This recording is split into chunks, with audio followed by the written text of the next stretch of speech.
So if you come and threaten the young people and say you will come for them because they're using media to ask for accountability, to ask for what is right, if you threaten them, then the implications are that you actually you actually like lack of accountability. It means you enjoy lack of service delivery. You enjoy, impunity. If the young people are saying the taxes are too high, lower them. If you threaten them and say we'll come for you, you are basically saying you love to see the taxes high.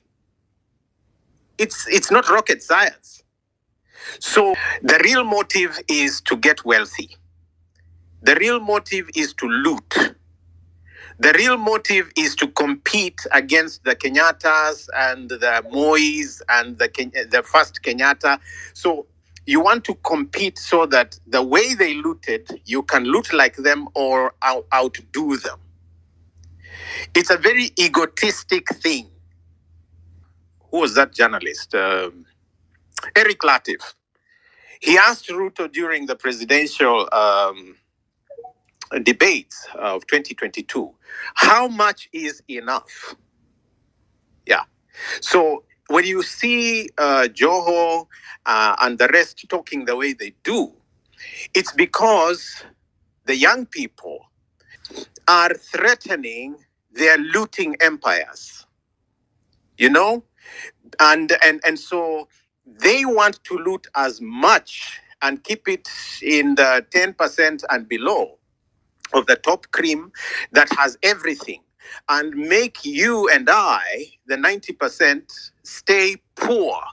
So it's really, and the more poor we are, the better for them, because then they can exercise control. They can, do whatever they want to, because you'll just be so busy fighting for breadcrumbs, how to make it to the next day. And it makes them happy to see Mama Mboga and the border borders. I don't like those terms, but it makes them happy. Actually, it gives them a high when you are poor. So at the end of the day, those are the two spirits that are in competition. The spirit of looting and the spirit of democracy, the spirit of truth, the spirit of justice, and so on, which is constitutional, that is with the citizens. And so where we are now, and this is probably my biggest contribution to your space today. Where we are now, we need to recognize and exercise three things. The first thing we need to exercise is the power that is stated to us in Article 1 of the Constitution. We have to exercise it because it's given to us. You've got it. You have it. It says all sovereign power. And I like to say all sovereign constitutional power, because there is a higher power than the Constitution. The Constitution is only as old as 2010. But God is sovereign, and he's always been sovereign. So sovereign, I like, every time I post on X, you see I write all constitutional power. So that is given to us in Article 1. So belongs to the people of Kenya and can be exercised through delegation. You can delegate it to parliament, you can delegate it to the executive, you can delegate it to the county governments, etc., and independent institutions. It's all stated there in Article 1. So if you have that power, then always know that whoever speaks against it is the one who is wrong. So nobody can take that power from you. I think we need to be so conscious of that. Number two, we need to stay on the side of truth. We must defend truth and what is right at every cost. And if you're on the side of truth, even if you are left alone, you will never go wrong. That is the one thing that has kept me through all these years. Because, sometimes I've got to stand against my own faith. Because when pastors go rogue, when, like in 1999, the year 2000, I stood alone against Benny Hinn and things like that, the whole church came against me. But I was vindicated later. As one of the guys said on X, it's actually the US secular media that exposed Benny Hinn and vindicated me. But even Kenya's media was sort of, hands off. They didn't want to probe what I was saying sufficiently. So when I know something is right, something is true, something is just, my faith tells me to think on those things. Whatever is true, whatever is right, whatever is just, whatever, is good. So you defend that. You always be sure you're on the side of truth. And if you watch my recent posts, I'm basically saying, and I hope you guys follow me, because I speak my mind, and not everything will be on the spaces here. So I say, if we want accountability, if young people go to the streets because they want a good, accountable government, they want services, service delivery. They want truth. We don't want lies. They're saying we want truth. We want accountability. We want integrity. So they go to the streets to fight for it because you have taken it away from them.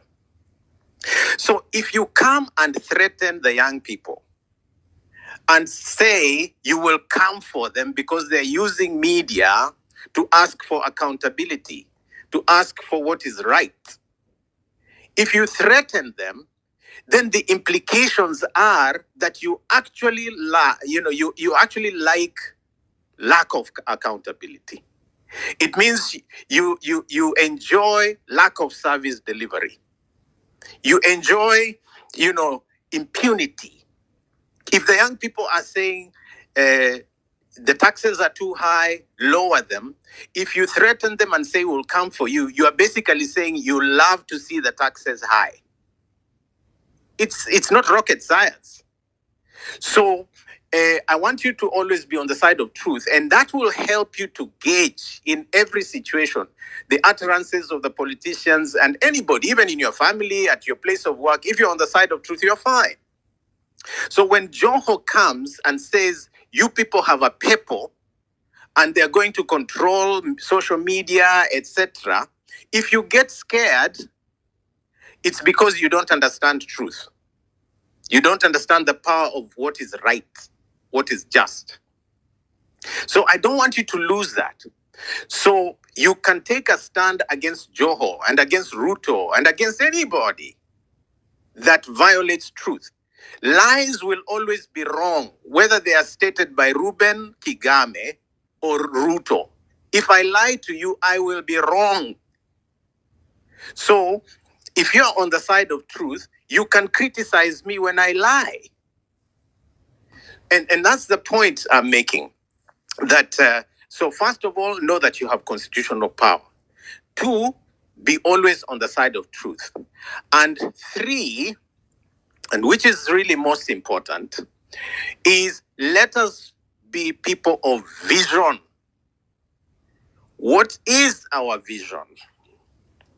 What do we want for ourselves? What do we want for Kenya? What do we see for Kenya?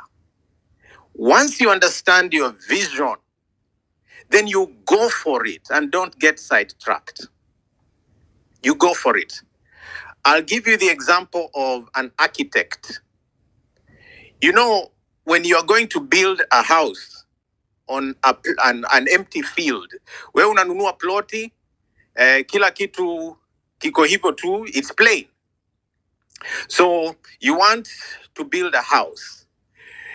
The architect knows exactly where the bedroom will be, where the sitting room will be, anajua this is where the toilet will be, even before they build. That blueprint, hata ikiwa kwa karatasi, hata before iwe kwa karatasi, anajua. So anaona the end product. This is what the house is going to look like, even before the house is built. That's the kind of vision we need for Kenya, so that it's not easy to sidetrack us from that vision.